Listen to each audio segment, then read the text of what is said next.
Hello, dans cette vidéo, je vais vous présenter un outil d'analyse financière, de reporting financier que nous avons conçu dans le cadre de l'une de nos missions. Alors, pour situer le contexte, il fallait mettre en place pour l'un de nos clients un outil d'analyse financière qui allait lui permettre de faire une analyse rapide d'un certain nombre d'indicateurs de gestion au niveau de sa comptabilité générale. Cela juste en fin de closing et de manière périodique, c'est-à-dire que le client effectuait un closing de ses opérations chaque mois. Donc, il fallait rapidement pouvoir avoir en un clic un certain nombre d'indicateurs. Donc, nous avons été contactés en ce sens afin de pouvoir modéliser une solution d'analyse avec Power BI.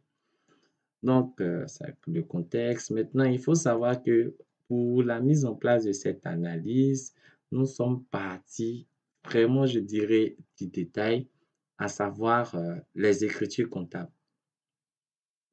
Attendez, il va publier quand? Publier journal. Que je sorte.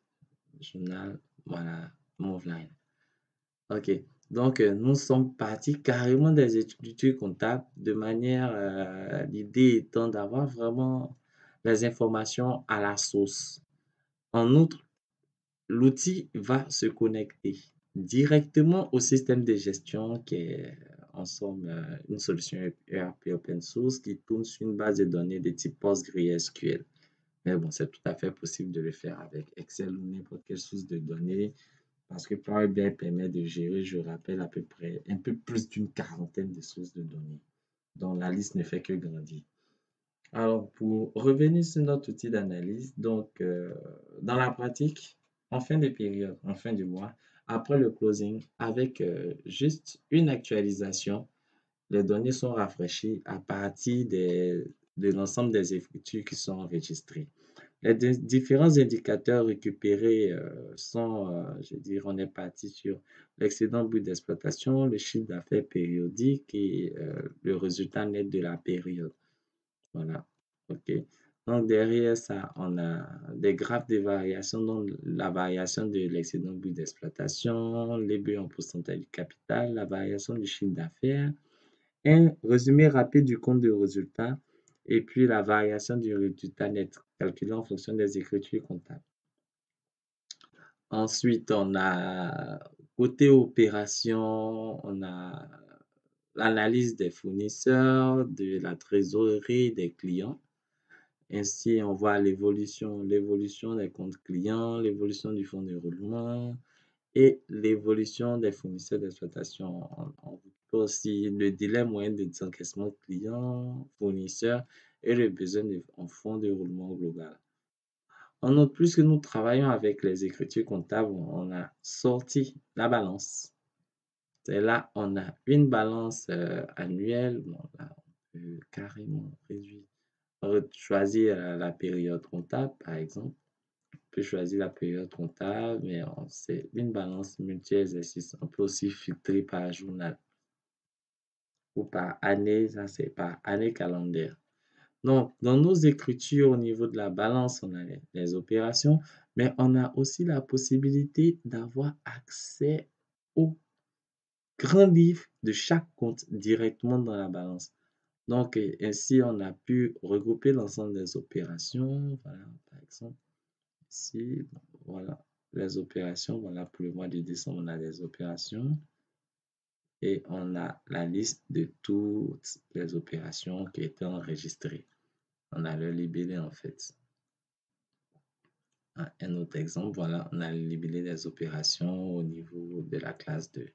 Donc, en somme, on a notre balance, mais on a aussi le grand livre des opérations directement à l'intérieur de chaque compte présent sur la balance.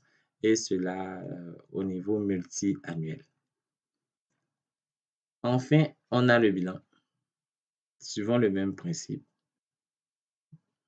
On a notre bilan suivant le même principe. Donc, le bilan comparé sur plusieurs années. Donc, on a l'ensemble des comptes du bilan selon le CISROADA révisé. Voilà. Donc, on a l'actif et le passif.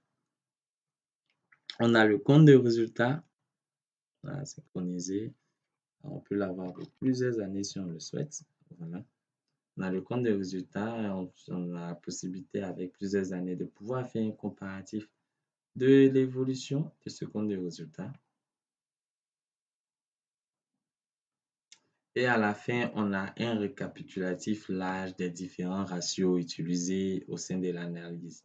Donc ici, le fonds de roulement, attendez que je sélectionne toutes les années. Voilà. Donc, on a ici le fonds de roulement, la vérification du fonds de roulement, etc., etc.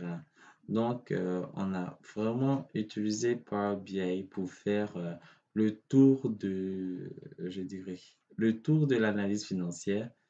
Encore, le fichier il est évolutif et il est très réactif. En outre, on a carrément automatisé les opérations. Donc, chaque fois au besoin, l'utilisateur, il a juste qu'à actualiser pour se connecter à sa base de données et récupérer l'ensemble des informations. Ok. Alors, c'est tout pour la présentation de notre outil d'analyse financière, de reporting financier. Si vous avez des questions, n'hésitez pas à nous contacter. Merci.